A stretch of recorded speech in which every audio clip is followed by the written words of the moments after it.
Hi, I'm Margarita Gokun Silver from the Global Coach Center, and today we're going to continue with our A to Z tips for expat women. And today's tip is tip number 4 for D, discovery. Traveling always brings about discovery, and for many of us, one of the goals of becoming an expat is actually discovering something new. We discover new cultures, we discover new foods, we discover new ways of dressing, we discover new friendships, and new things to do. And the whole expatriate experience is really about discovering. And while there are tons of things to discover around us, what I'd like to focus on this tip is actually discovery that we can make within us when we move. Moving to another place destroys the fence that we may have inadvertently put around ourselves in our own culture.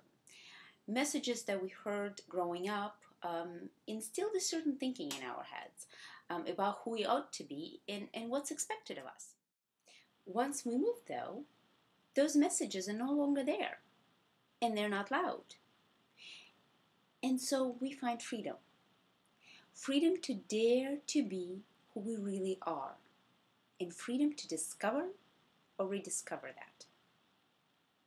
Think of all the times you heard as a child or as a young adult that something you loved doing wasn't practical. Or think of the times when a special talent that you had was either ignored or disregarded by your family, friends, community, and people around you. Think of all those things you may have buried deep down inside because you learned to believe the omnipresent thinking that those things were not worthy of your time and attention. Well, the universe gave you a gift, and that gift is a move.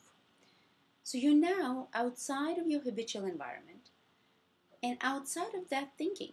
So it's time to dig deep down and to rediscover who you really are, what you're passionate about, what you love to do, and who you want to be. With no one around you to judge you foolish, you're completely free to explore. Seeing for the first time in many years things that you've had all along but really never paid attention to is an amazing discovery. It's kind of like discovering things you packed for a move several months ago and receiving your shipment and unpacking all that and getting that giddy feeling of things you've forgotten, things as if you're seeing them for the first time. It's really the same here. So dare to discover or rediscover. You've got nothing to lose and everything to gain. And so this is tip number 4. D is for discovery.